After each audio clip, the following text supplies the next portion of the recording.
Molo, Iloilo, formerly a separate municipality but incorporated as a district of Iloilo City in 1903.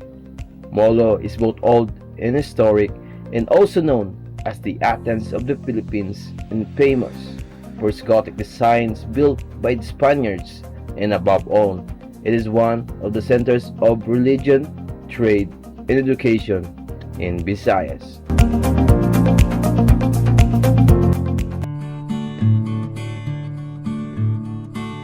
Molo is one of the 7 districts of Iloilo City. It was built by the Spaniards and was formerly called the Parian of the Chinatown due to its large number of Chinese residents and their business establishments in the area at that time. Its second name, called Molo, derived from the Italians meaning pier. It is a platform of stone or wood stretching from the shore into the sea. It believed to be once a port town on which the Italian traders would repair their ships before sailing. Centuries ago, the Iloilo River was accessible by galleon all the way to Oton. The original port of Iloilo is near the present Molo Mandara Bridge, called Gobsmith Bridge at the back of the plaza.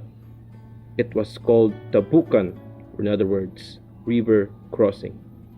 Several known families that came from Molo include the Locsin, Lacson, Saison, Pison, Laison, Yuzay, among others, who are descended from Chinese immigrants who Hispanized, adopted Roman Catholicism, and settled in Molo. Being an educational center during the Spanish occupation in the Philippines and being known as the Athens of the Philippines, Molo produced many learned men and political leaders, including many chief justices, justices of the Supreme Court, senators, governors, mayors, several generals of the Philippine Revolution, and other notable figures. Our Philippine national hero, Jose Rizal, visited this famous church on his way to Manila from exile in Dapitan. He exclaimed as he saw his church, La Iglesia Bonita, acknowledging the beauty of the church.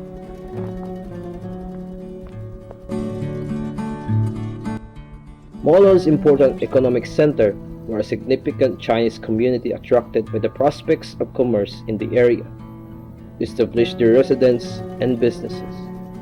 Also, Spain's growing influence encouraged frequent Muslim raids, mostly originating from Mindanao. The Molo district is located 4 kilometers from the city proper. It also composed of 25 barangays. The barangay of Kalumpang in Molo is Iloilo City's most populous barangay with a population of 15,994 people according to the 2020 census. Molo is also the most densely populated district in Iloilo City with a population density of 13,797 people per square kilometer. As the Molo district belongs to the Iloilo, its climate and topography will be the same. In climate, it has monsoonal and has 2 pronounced seasons, namely the dry and wet seasons. In topography, the land features flat and low-level mass. Also, 90% of land mass has an elevation of 2.63 meters above the main level water. It has also 10% of the land mass and has an elevation of 5.19 meters.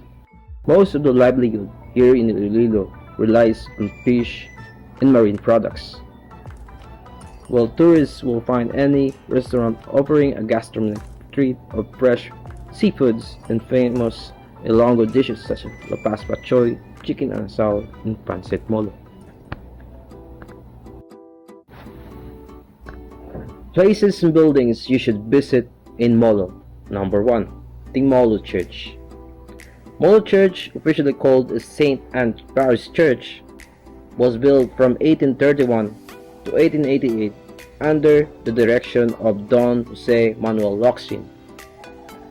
The church is made of white corals and limestones with egg white and sand to hold everything up since cement wasn't available at that time. St. Anne Church Molo, unlike Harrow Cathedral wherein the aisle is lined with statues of male saints, the aisle of Molo Church holds the statues of 16 female saints, in addition to the altar holding the statue of its patron St. Anne, hence the moniker the Feminist Church and the Women's Church. Up to this day, Molo Church is considered one of the most visually appealing and most visited churches in Iloilo. Second is the Molo Plaza. Molo Plaza lies just in front of the Molo Church, so it is definitely hard to miss it when visiting the church. It has a centerpiece, which is a gazebo, housing 6 Greek goddesses. The plaza is a great place to unwind because of its nice ambience being surrounded with trees. Found on one side of the plaza are stalls selling freshly baked bibingka or rice cakes, which makes for a truly authentic Ilonggo gastronomic experience. Third is the Molo Mansion. Facing Molo Plaza is the Yusai Konsing Mansion. Formerly known as the Molo Mansion, it was once neglected mansion, subject to demolition due to its poor state, but thankfully restored by the SM Group, and it turned into a heritage museum showcasing local products, delicacies, and arts made by the Ilonggos. It now stands as one of the crowning jewels of Molo District. And for our last one are the religious houses. The Dominican Sister Mother House. Not too far away from the vicinity of Molo Church and Plaza stands the Dominican Sister Mother House, founded by Ilonggo nun Maria Beatriz del Rosario y Pidal, who is currently being considered for sainthood. And for the last one is the Mill Hill Missionary Central House, the home of St. Joseph Missionary Society, a group of pious priests, brothers, and lay missionaries who committed themselves to spread the word of God. Things that you will expect when going to Molo.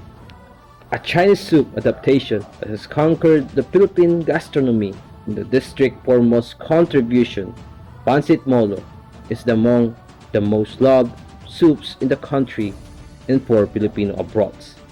It is more of a homemade delight that every household has its own unique recipe, and no restaurant even in Molo itself can claim to have the best bowl of Pancit Molo. And then there's Molo bread and cookies industry that is said to have spawned from the building of the magnificent church of St. Anne. It is said that while the egg whites were used as a bonding agent in the materials used to erect the church, the egg yolks used to create scrumptious cookies and biscuits that eventually gave birth of one of the country's oldest bakeries, Panaderia di Molo.